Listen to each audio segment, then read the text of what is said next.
Welcome to the Sarah O'Connell Show. I want to start off by saying I'm really impressed by your all-female crew. Welcome to the Sarah O'Connell Show. Jena Friedman, welcome to the Sarah O'Connell Show. How are you today? I'm good. Thanks for having me. You're very welcome, and welcome to the UK as well. Of course, you've been here many times before. Yes, I have. It's very exciting. Now, before we get into the reason why you're here at the moment, I want to take you back to university. You studied anthropology. I did. You did. And during that, I believe you wrote your thesis on comedy. Is that what first attracted you to stand up? It did. What were your first gigs like? Because obviously I think you were working as a healthcare professional, is that correct? You really did your research. Yes, I was a consultant delivering innovative solutions that endure. That was what it said on the pen. They sound incredible. Yeah. Let's get some of those. Yeah. And then I was doing comedy on the side. And it was, no one's funny when they first start. So, it was moderately funny stand-up. First gigs went okay, and you're like, I think I can do this as a career, I guess. Actually, I did a bringer show in New York, and I got an audition for HBO's Aspen Comedy Festival, and I think that happens with like new comics. It's like something cool happens too soon, and then you have this false idea that it's an easy way forward, and then 15 years later. That's it, exactly. So I started doing improv in like 2004. Wow, that's incredible. Yeah, I'm not young. Wow. So you started when you were 10 years old? Yes. Yeah, I'm 25. Yeah. I was like a child prodigy, just telling really funny rape jokes at 10. Everyone's like, why does she know? Okay, that's not funny. It is nice to be in the UK. I feel like you guys have a darker sensibility, and I just like it. I'm getting used to it again. I've been in LA where everyone's like so cheery, so I'm kind of acclimating. Yeah. Have you been to LA? I lived in LA for over a year. Oh. I lived in near Thousand Oaks. Yeah, cool. And in 2011, you were writing for The Late Show with David Letterman. How did you get into that? What was that experience like for you? It was cool. I submitted a packet, and then they didn't accept me, and then I was with a manager that like fired me, and he was like, "You're never gonna make it." And then like that month, they asked to see another packet, and then I submitted it, and that's how I got the job. What was the environment like at that time? Yeah, it was cool. I mean, the show was, it had been around for like maybe 2 decades at that point. So it was a little bit like they still had VHS tapes, which I remember thinking was funny, but everybody was really nice. Your life was tragically cut short in 2011. I've seen your obituary. Oh wow! Yeah. So just like a YouTube binge. That was for an art installation project where they had a lot of comedians and artists make content on their death, and so I made a video. I shouldn't have made a video. I should have just done something else because it's still online. Yeah. It's alive and well, but it was just a video about how people's reactions were to my death, and nobody knew who the fuck I was. I mean, I was shocked to learn about it. Like, researching this, I was like, oh no, you died 8 years ago. I died 8 years ago. About 8 years ago. You're looking really well for it, I must say. Ghost? Thank you. You're wearing it well. Thank you very much. It's fun. You also wrote a play called The Refugee Girls Review, which was shown off Broadway. It was critically acclaimed. Have you considered writing any more plays since that? Have you got any more ideas for that kind of thing? No. Theater, I mean, I guess I'm doing like stand-up, but live theater is really tough. And I kind of, after that experience, moved more to TV and film. But, I would like to do something at some point, but it was it was a lot. You also wrote and directed a sketch with Reggie Watts called Todd's Guns, which I love, by the way. So the premise of it was that every kid would be given a gun, right? Yeah. Do you think we're getting closer to that happening now? Yes. That was we did a benefit for Doctors Without Borders. And so I made some videos in between the benefit X, and the premise was like, donate to Doctors Without Borders, like, or this other charity, and they were like really bad charities, and one was like Tom's Shoes but Todd's Guns, and Reggie was really cool to donate his time and be in it. I'm glad you liked it. I love that too, and I don't think a lot of people have seen it. Well, they should. You should seek it out after this. Immediately go and watch that. I always want to promote Todd's Guns, but then there's another mass shooting, and I feel like it's too soon. So that's the problem with doing gun content in America. You can't ever promote it because it'll get pulled offline because there's always a shooting. Yeah. There's never a spare day in which you can promote it that is suitable. It's a shooting maybe every day. It's a problem. Hopefully they'll fix that. One way or another. Yeah. Even if it means them running out of bullets or something, I don't know. People, I would say running out of people first. It's probably true, yeah. So you've been a comedian for some time now. What tips would you give to anybody that wants to get into comedy? Get your real estate license. I think real estate's probably a better path forward. But if you really want to do comedy because you can't do anything else, just kind of be nice to people and try to get as much stage time as you can. Very good advice. So learn how to sell houses and learn how to sell jokes, and then Yeah. Very good. Now, another show that I love that I watch almost every day except for the weekends is, of course, The Daily Show. Now, you worked on the show for a number of years with Jon Stewart. Mm-hmm. Yeah, I got Jon during his last 3 years. Wow. Yeah. That's amazing. And so, have you got any favourite stories you worked on? Is there anything that you worked on that sort of made a bigger impact outside of the show itself? I think you know the answer. Do you? Well, I do well research these things. Yeah. But No, we did one segment that a judge cited in a decision to overturn voter ID laws, and it stopped Trump from becoming president, and it was like really impactful. And now we have our first female president, and everything's great. That's so amazing. I loved when that happened. Yeah, it was cool. I felt really like I made change happen. You really did. Mm-hmm.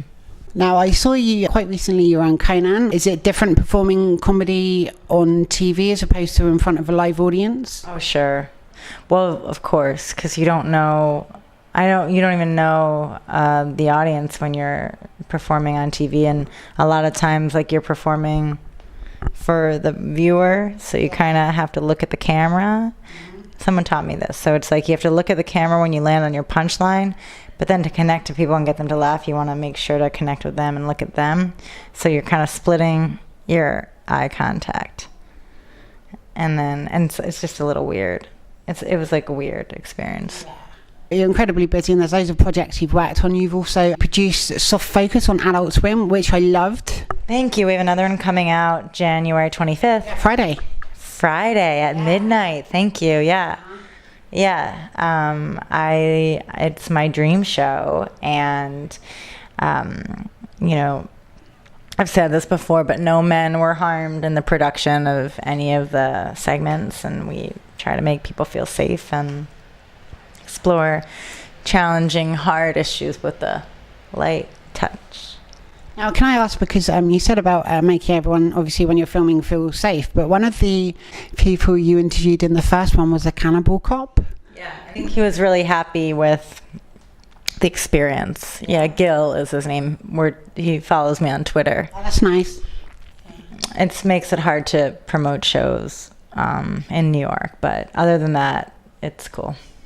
And were you in any way apprehensive when you got him for an interview? No, because I was around my crew, and, you know, I wasn't like in his house or anything, so I wasn't nervous. You weren't sat in like a giant pot on an oven or something on a stove? On the stove. Yeah. That's good. Yeah. I think it's the safest way. Yeah. Now, tell us what's coming up in the new special. So we have one segment on sexual harassment in gaming, where we talk to male gamers, and we play test a new demo for a game that I created to try to kind of help them understand what, you know, sexual harassment feels like for women and men.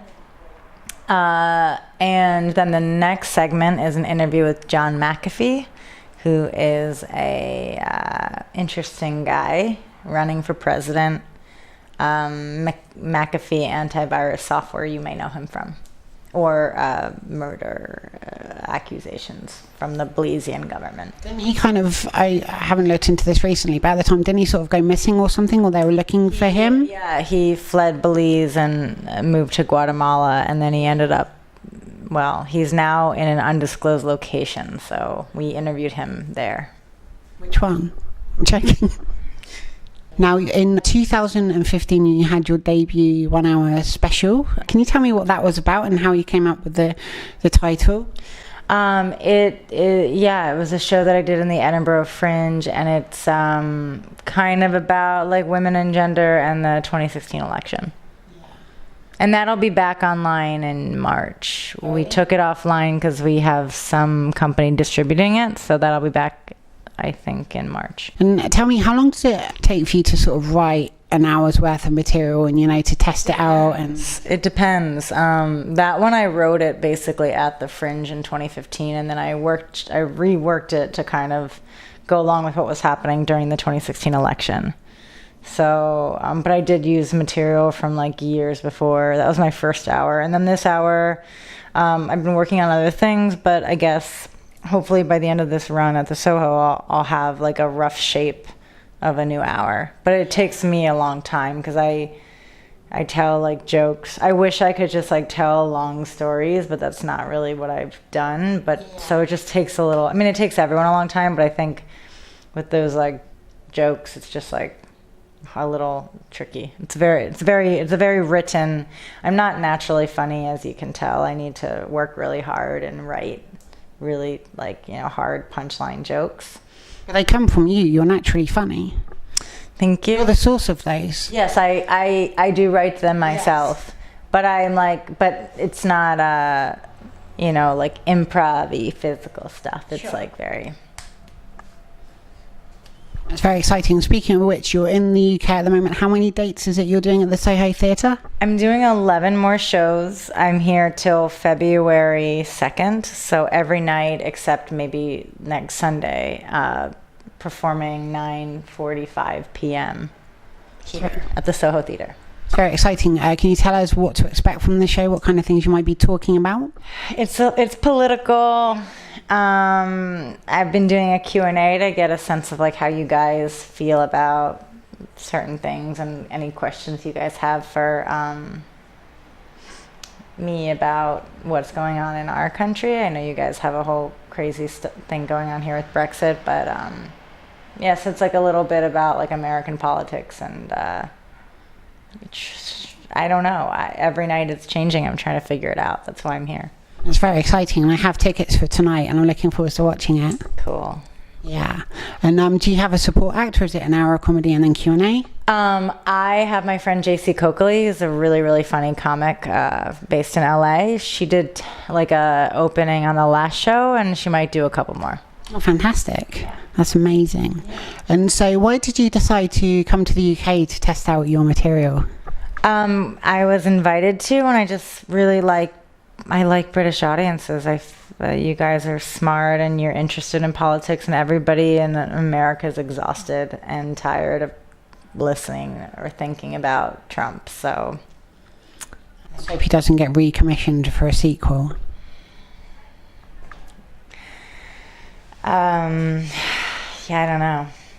I don't even know if we're going to have another election. Our government is shut down. I don't know if it's going to open again. That's very true. Since the Democrats have won the House, they haven't, everything's closed. And, is it true that like museums and things are closing and stuff now, and parks and air traffic controllers and TSA agents aren't being paid, and like government workers for the most part aren't being paid. I think it was like 80,000 people aren't being paid, and they've not been paid for a month, and a lot of them live paycheck to paycheck. It sucks. I'm not going to Cardi B this shit, but did you see her video? Yes. Okay, it's just really sad. So I don't think they want to compromise. This is a longer conversation, but I don't think the Republicans or Trump want to compromise, because Mueller's investigation on them is closing in, and they have no incentive to open the government. So that's very true. I guess it's kind of a media distraction too, isn't it, right? Yeah, and they've never liked government. They've never liked social safety nets. So why do they want them? I mean, it's a really interesting moment. So who knows? Let's hope it all plays out amazingly and the silliness stops. I know. That's really why I'm here. Why are you here? It's my backup plan. Just staying in England for a while, see what happens. But it's completely calm and rational here at the moment. So that's the best place to be, I think. Yeah. I mean, it's not, but it'll be okay, Britain. I think so. I'm optimistic for the minute. It could always be worse. I mean, we're sitting inside warm and we're not, on the street right now. It's very true. Could always be worse. It could always be better and always be worse.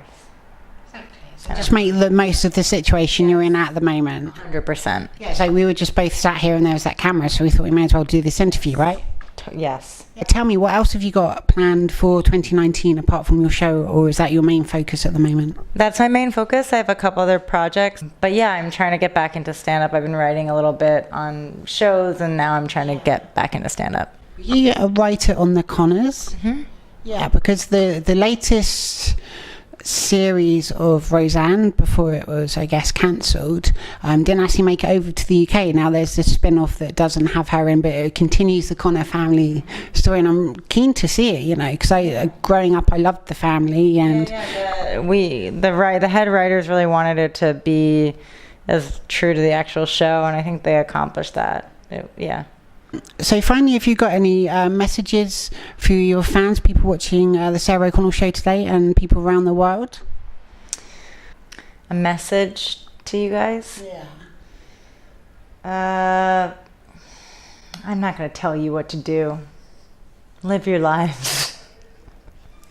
You've heard it here first. You've been told to live your lives. Live your life. Yeah. Just live your lives, you guys. Just do that. Yeah. Well, Jena Friedman, thank you so much for your time today. It's been an absolute pleasure. Having me. Thank you. It's so nice to be here. It's been lots of fun, and thank you for everybody watching at home. Be sure to share, subscribe, give this video a big thumbs up, leave a lovely message in the comments, and I'll see you all again soon for another episode of the Sarah O'Connell Show.